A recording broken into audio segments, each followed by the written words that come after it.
Hey, how's it going? My previous video on home tour is doing very well for this channel, and I thought of doing something different today and share to you how I style the apartment, especially the lounge area. So this is the result of me binge watching several interior design channels, and I followed the likes of Nick Lewis, Arvin Alano, Julie Koo, and recently I've been watching a lot of Design Daddy, Reynard Lowell, as well as Noah Daniels, and so much more. So today I just want to share to you what I've learned and how I actually applied it in this apartment. So without further ado, let's do this. Let's talk about layout. In the beginning, the lounge was actually against the wall when I first came to visit. And what I've learned is the lounge doesn't have to be always against the wall all the time. So we played around a little bit. So in the beginning, we tried to put it on that side whereby it's facing the terrace. And we also put it here where it's facing the wall, which we thought was more practical because we want to watch TV and the outlets are mostly on this side.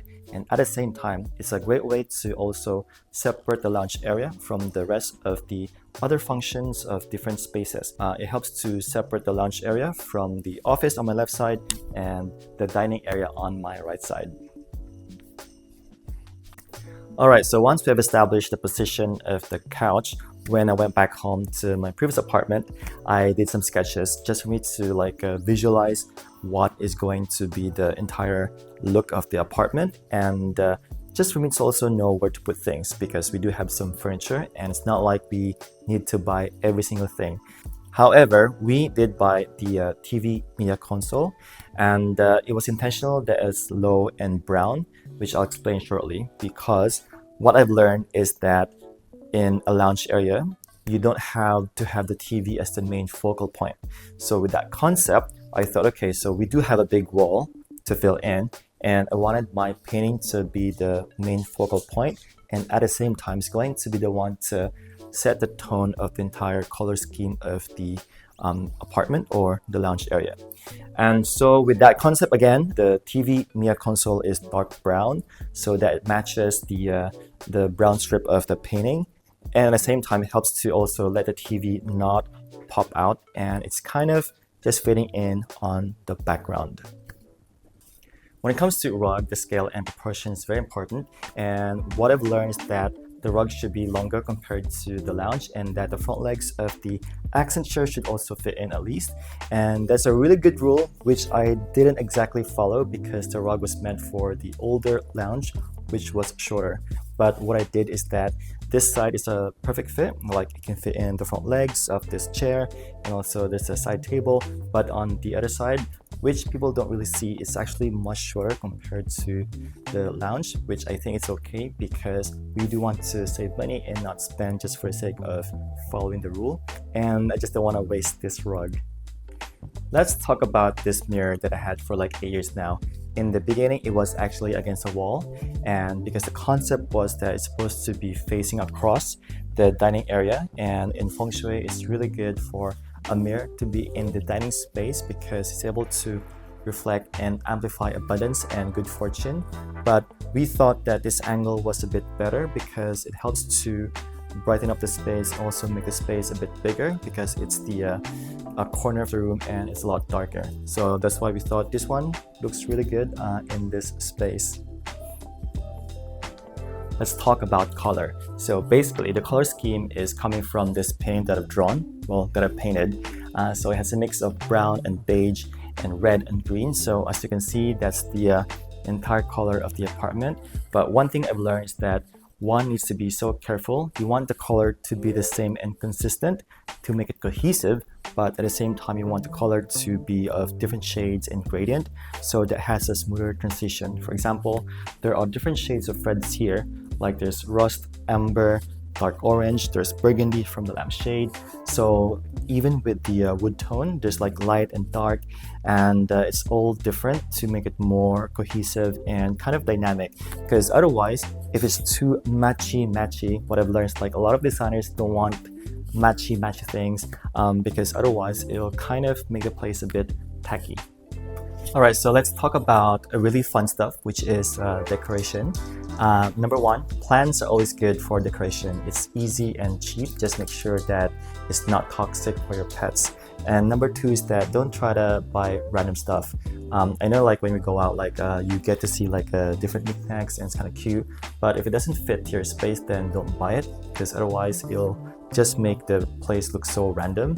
Number two is that not to buy too many trendy stuff, like or overly commercial, like you see a lot of all these paintings and photos in IKEA. So instead, better to just take your own photo and frame them, or if you can paint, like what I've done. And so I feel like it's more meaningful. And at the same time, in this space, what we did was I just collected all the presents and all the stuff that we had, and a lot of them are actually gifts, like from the coffee table books to the crystals to the old diffuser to the vase and albums and lamp. So these are things that we had already. So I think it's more meaningful, and I'm just happy that we are able to display it, and it's just more unique. Seems like a lot of people don't want to use the overhead light for a good reason, because it's not really flattering. So what I've done is that to have like different light fixtures across different heights and levels to be more dynamic and more cozy. I also bought this one because we're just renting, and that spot right there is kind of dark. As you can see, all the lights are on the same level, and that part becomes too dark. So I bought this little thing. It's portable and rechargeable, which I then installed up there to highlight the focal point of the room. Plus, it helps to also highlight the nice texture of the painting. And I also have a strip of lamp behind the mirror, because otherwise that corner is going to be too dark. What I'm trying to learn, however, still is that it's important to have different watts, which I'm not so sure yet. So what I've done instead is to make sure that the watts are kind of closer to each other, so that helps to still be cohesive. The most difficult part of the entire process was actually to design a surface. So any table, I think that's a thing that I really struggled, because I'm not an expert, I'm not a professional designer, and it takes a lot of skill set and a lot of professional in-depth knowledge to design a surface or to style a surface. So what I'm going to do is just to share to you the rules or things that I really applied to achieve this look. So number one is to have the right color scheme. As you can see, the color palette are still quite cohesive with each other, and I added also some texture from the stools to the vase, and also the black, just to add some, I used black to add some contrast, and also the books even are kind of similar to each other. There's a hint of beige and white and gray, so that it's still neutral, and it just, it makes the entire look more cohesive. The second and third are kind of similar to each other. One is to form a triangle, and then the other one is the rule of odds. So to form a triangle, it kind of make it more symmetrical, and it's more balanced and just pleasing to the eyes. And the rule of odds is also quite similar. So each vignette that I created is going to be in odd numbers. Like here, there are 3 items, and even for this one, I still apply the same rule. It's kind of a triangle, and there are like 3 items inside it.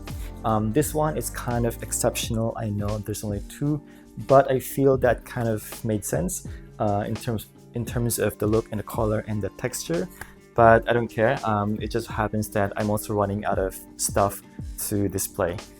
So I think that's it for me, and I hope you enjoyed the video. I'm still learning as I go along, but I really hope that you learned so much today.